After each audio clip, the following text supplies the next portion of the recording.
Here is something that will not make sense until it does. The smartest person in the room is almost always the last one to leave the narcissist. Not the naive one, not the sheltered one, not the person who has never read a psychology book or never sat through a therapy session or never dissected a toxic relationship on a podcast at 2 in the morning.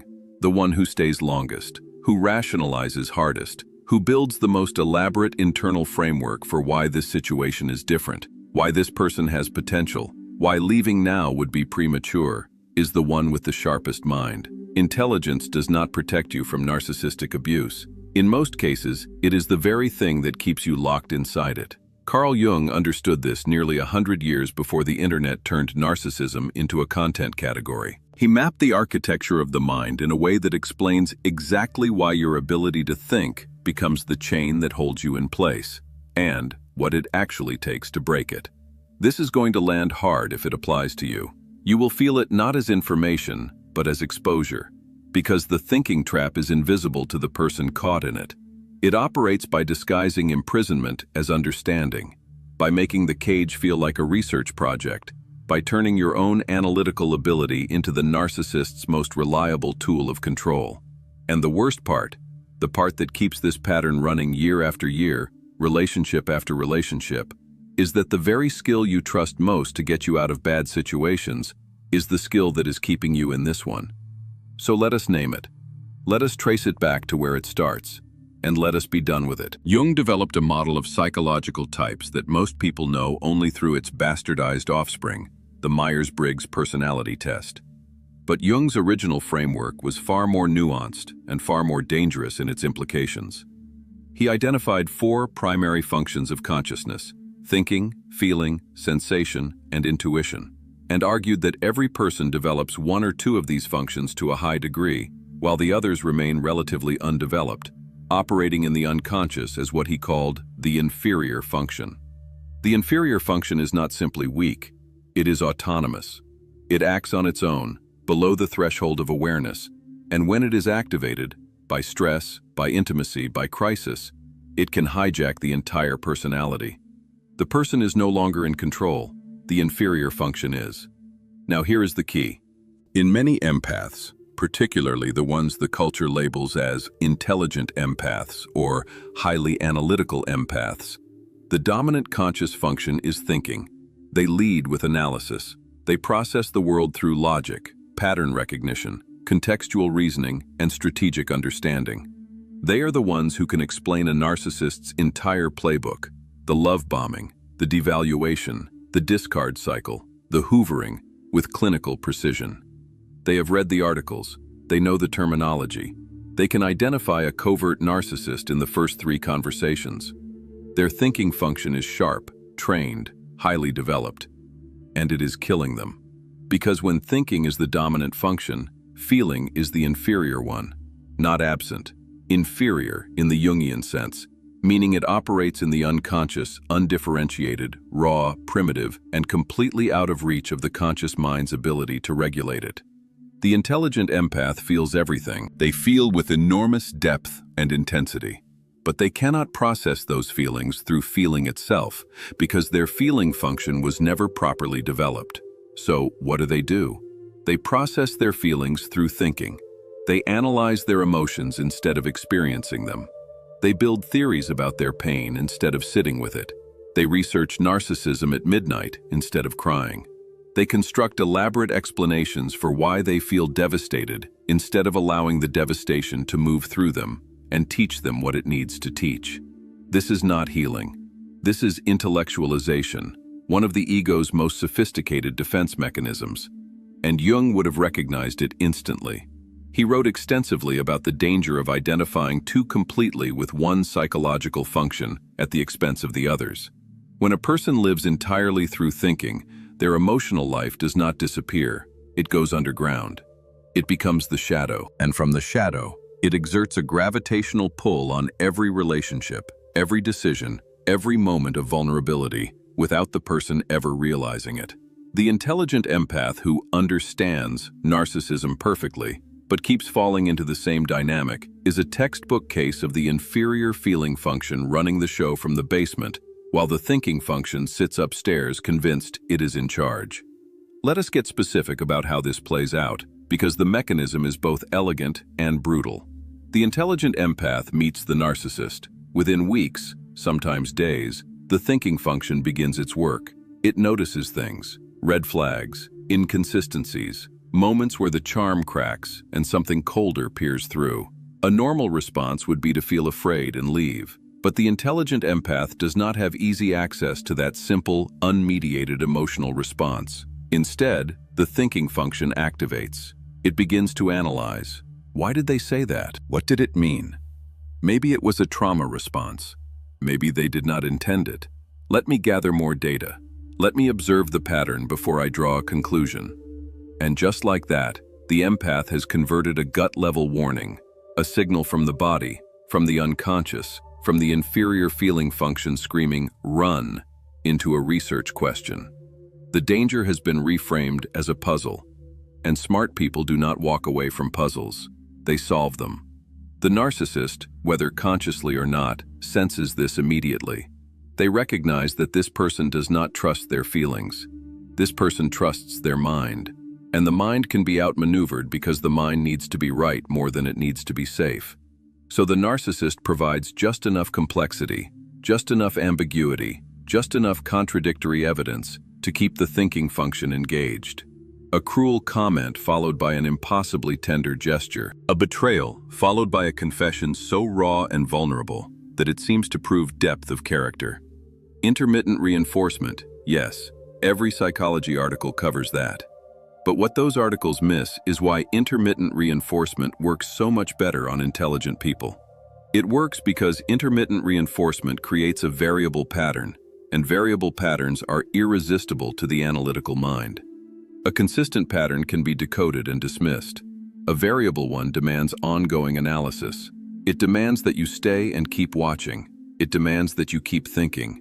And so the intelligent empath stays, not out of weakness, not out of low self-esteem, at least not in the way people usually mean it. They stay because their strongest psychological function, the one they have relied on their entire life, the one that got them through school, through career challenges, through every complex problem they have ever encountered, has been weaponized against them. Their thinking has become the lock on their own cage. And the key they cannot reach, is the very function they have spent their entire life avoiding. Feeling. Not thinking about feeling. Feeling itself. The raw, inarticulate, body-level experience of emotion that does not need to be understood before it can be trusted. Jung described this dynamic with a clinical term, possession by the inferior function. When a person's inferior function is activated under stress, and romantic entanglement with a narcissist is extreme stress, the normally dominant function does not simply weaken, it becomes contaminated. The thinking function starts serving the inferior feeling function without knowing it. What looks like rational analysis is actually emotional desperation wearing a lab coat. The empath genuinely believes they are figuring things out, gathering information, being fair, not making impulsive decisions. But underneath all that careful logic, the inferior feeling function is flooding the psyche with a single, overwhelming, undifferentiated emotion. I cannot lose this person, because if I lose this person, the feeling I have been avoiding my entire life will finally catch me. What is that feeling? It varies from person to person, but Jung's framework suggests that it is almost always rooted in the original wound, the childhood experience that caused the person to overdevelop thinking in the first place. Perhaps it is the feeling of being unloved by a parent who valued intelligence over emotion. Perhaps it is the feeling of being invisible unless they performed competence. Perhaps it is the raw, primitive terror of being abandoned by someone whose approval felt like oxygen. Whatever it is, it was too overwhelming for the child's psyche to bear, and so the child built a fortress of thinking around it, a fortress so effective that, by adulthood, the person no longer even knows the feeling exists. They know they are analytical. They know they live in their head. They might even joke about it. But they do not know that their entire personality structure was engineered to avoid a single feeling that is still sitting in the basement of their psyche, perfectly preserved, waiting. The narcissist walks right into that basement, not because they are evil geniuses, Most narcissists do not understand their own behavior any better than the empath understands theirs.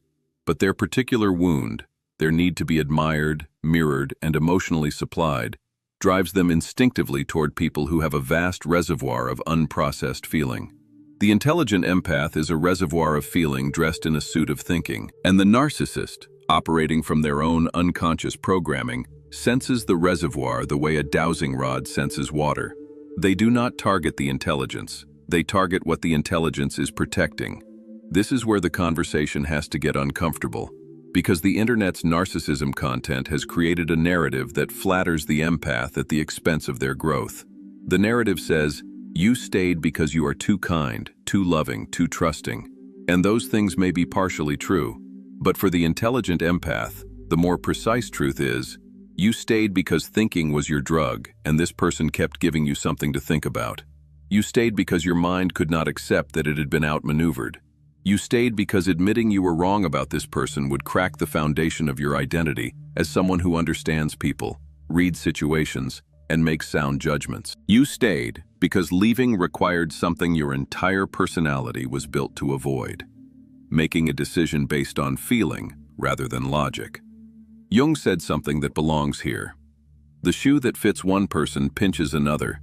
There is no recipe for living that suits all cases.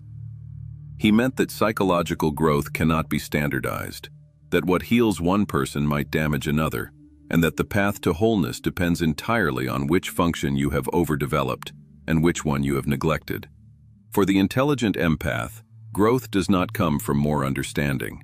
It does not come from learning another narcissistic manipulation tactic.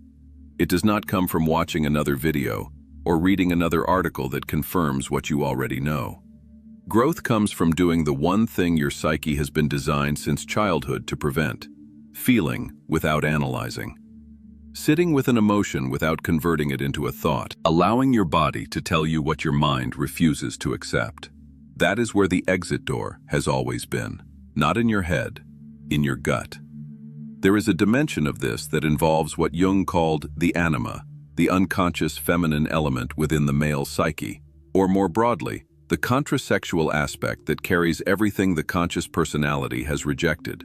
For the intelligent empath, regardless of gender, the anima or animus often holds the emotional life that the thinking function has suppressed. When the narcissist enters the picture, they unconsciously activate this contrasexual element. The empath falls in love not just with the narcissist, but with the part of themselves that the narcissist brings to the surface, the passionate, feeling, irrational, vulnerable self that they have never allowed to exist in daylight. This is why leaving the narcissist feels like dying. It is not the person they are afraid to lose. It is the self that only comes alive in the presence of that person, the feeling self, the shadow self, the one who loves without logic and wants without justification.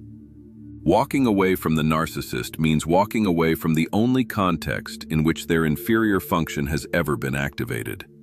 And that feels, on a level far below rational thought, like amputating a part of the soul. But here is what Jung understood and what the thinking mind resists. That part of the soul does not belong to the narcissist. It belongs to you. It was yours before you met them. It was yours when you were a child, before you built the fortress, before you learned that thinking was safer than feeling, before the world taught you that intelligence was your only valuable trait. The narcissist did not create your emotional depth. They stumbled into the room where you had locked it away and, through the sheer force of the chaotic dynamic, blew the door open. The tragedy is not that the door opened. The tragedy is that you mistook the person who broke the lock for the treasure that was hidden behind it. Individuation, in Jung's system, is the process of reclaiming every exiled part of the psyche and integrating it into a conscious, balanced whole.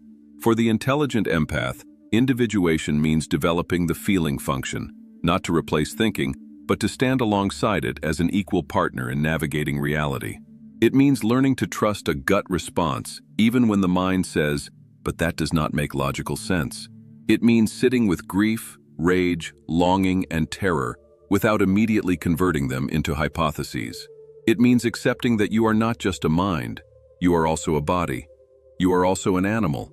You are also a creature of instinct, appetite, and raw, unreasonable emotion, and that those parts of you are not weaknesses to be managed by intelligence, but sources of information that your intelligence alone will never access. This is where the trap finally breaks. Not when you get smarter about narcissism, not when you finally crack the code and understand why they do what they do. The trap breaks when you stop trying to think your way out and start feeling your way out. When you stop asking, why does this person behave this way? And start asking, how does my body feel when I am near them? When you stop researching the disorder and start listening to the pit in your stomach, the tension in your jaw, the heaviness in your chest that appears every time you pick up the phone and see their name. Those sensations are your inferior function talking. They are the part of you that always knew the truth, the part that your thinking function has been overriding for months or years because acknowledging it would require making a decision that logic cannot justify. You cannot logically prove that someone is going to destroy you. You can only feel it. And for the intelligent empath, learning to trust that feeling is the single hardest and most transformative act of their lives. There is something else operating underneath the thinking trap that rarely gets named, and it has to do with what Jung called the persona's investment in competence. The intelligent empath does not only think to survive, they think to be valuable.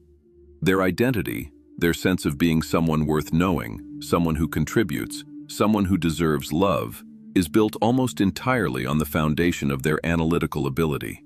They were the smart kid, the wise friend, the one everyone came to for advice, the one who could see through situations that confused other people. That identity is not a small thing. It is the persona itself, the mask the ego constructed in response to the original wound, the face they show the world in exchange for acceptance and belonging. And the narcissist relationship threatens that identity in a way that nothing else can, because the narcissist is the one problem the intelligent empath cannot solve. Every failed attempt to analyze the narcissist's behavior, every theory that crumbles when confronted with the next contradiction, every moment of clarity followed by another round of confusion, all of it erodes the foundation of the persona. And the ego, terrified of losing the only identity it knows, responds not by surrendering, but by doubling down. More analysis, more research, more theories, more midnight scrolling through narcissism forums looking for the one insight that will make the puzzle complete.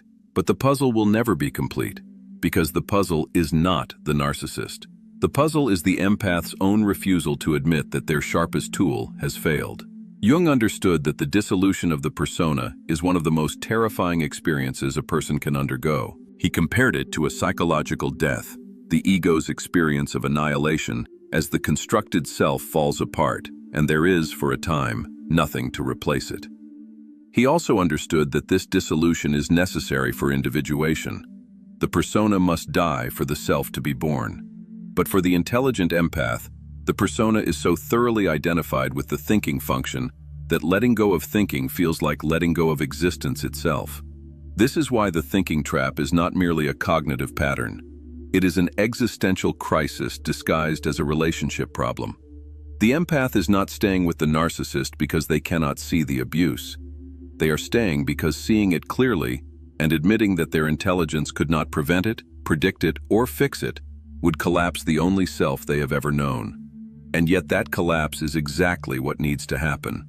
Jung was clear about this. He wrote that neurosis is always a substitute for legitimate suffering, that the psyche creates elaborate patterns of avoidance in order to circumvent the direct experience of pain that would, if fully endured, lead to transformation. The intelligent empath's thinking is their neurosis. Their analysis is their avoidance. Their research is their substitute for the grief, rage, and terror that are sitting in the body, fully formed, waiting to be felt. Every hour spent studying narcissistic personality disorder is an hour not spent feeling the devastation of having been used. Every theory about intermittent reinforcement is a buffer against the raw, animal howl of having loved someone who could not love them back. The thinking mind converts unbearable feeling into manageable information, and the empath, grateful for the relief, never questions the conversion, never asks whether the information is healing them or simply making the unbearable more bearable, which is not the same thing at all. The body knows the difference. The body always knows. Jung was deeply influenced by the idea that the psyche is not limited to the brain, that the body carries psychological truth in its tissues, its tensions, its patterns of holding and releasing. The intelligent empath who has been in a narcissistic relationship often presents with chronic tension in the jaw, the shoulders, the stomach. Their body has been screaming for months or years while their mind has been filing reports. The somatic response is the inferior feeling function's only available channel of expression. When the conscious mind refuses to feel, the body feels instead. And the symptoms, the insomnia, the stomach pain, the unexplained exhaustion, the sudden waves of emotion that seem to come from nowhere, are not signs of weakness. They are signs that the psyche is trying to correct an imbalance that the conscious mind is too defended to address. Jung wrote that, "Your visions will become clear only when you can look into your own heart. Who looks outside dreams, who looks inside awakes." For the intelligent empath, this means the answers are not in the narcissist's behavior patterns.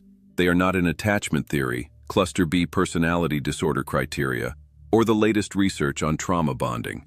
Those are all external, all products of the thinking function doing what it does best, which is analyze things that are outside the self. The answers are inside, in the body, in the feeling, in the inferior function that has been banging on the basement door for years, screaming a single word that the mind refuses to hear. Leave. Not leave after you understand why. Not leave once you have closure. Not leave when you can explain it in a way that makes sense. Just leave. Feel the pain. Let it be illogical. Let it be messy. Let it not make sense. That is the feeling function operating, and it does not need to make sense. It needs to be obeyed. And here is the final piece that brings it all together. Jung argued that the goal of psychological development is not to eliminate any function, but to bring all four functions into conscious relationship with each other. The intelligent empath does not need to stop thinking. They need to stop using thinking as a substitute for feeling. They need to build a psyche in which thinking and feeling can coexist, where the mind can analyze a situation and the gut can say, "This is wrong," and both are given equal weight. This is what Jung called the transcendent function, the psychological capacity to hold two opposing truths simultaneously without collapsing into one or the other. The mind says, "This person has shown me moments of real tenderness." The body says, "This person is harming me." The transcendent function holds both and asks, "What does wholeness require here?" And the answer every time is the same. Wholeness requires that you listen to the part of yourself you have been silencing the longest. For most intelligent empaths, that part is not the mind. The mind has had the microphone for decades. The part that has been silenced is the feeling self, the one who knows without evidence, who understands without explanation, who grasps the truth of a situation in a single heartbeat, while the thinking mind is still building spreadsheets. That self is not irrational. It is not foolish. It is not the opposite of intelligence. It is the other half of it. And until you learn to hear it, until you develop it the way you developed your thinking, with patience and practice and the willingness to be wrong, you will keep finding yourself in the same room with the same person wearing a different face, running the same analysis, reaching the same hopeful conclusion, and wondering why nothing changes. Something changes the moment you stop performing intelligence and start honoring instinct.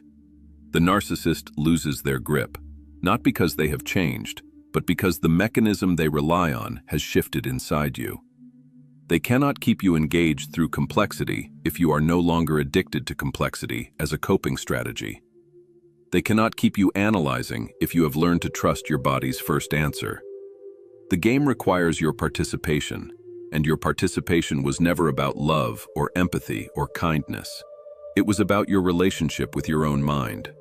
Fix that relationship, and the narcissist becomes irrelevant. Not because you hate them, not because you have built a wall, because you simply no longer need what the dynamic was providing, which was never love. It was permission to feel, delivered in the only language your psyche could accept. Crisis. You deserve to feel without crisis. You deserve to access your own emotional depth without requiring a narcissist to crack you open. You deserve a life in which your intelligence serves your wholeness rather than defending you against it. That is not a platitude. That is the entire point of Jungian psychology. The integration of the whole self, thinking and feeling, logic and instinct, mind and body, persona and shadow. The intelligent empath who does this work does not lose their sharpness. They gain something far more powerful, the ability to be sharp and soft at the same time, to think clearly and feel deeply, to analyze a situation and walk away from it in the same breath, not because the analysis told them to, but because the body did, and they finally trust the body as much as they trust the mind. That is individuation. That is freedom, and it has been waiting for you on the other side of the one decision your thinking has been preventing you from making.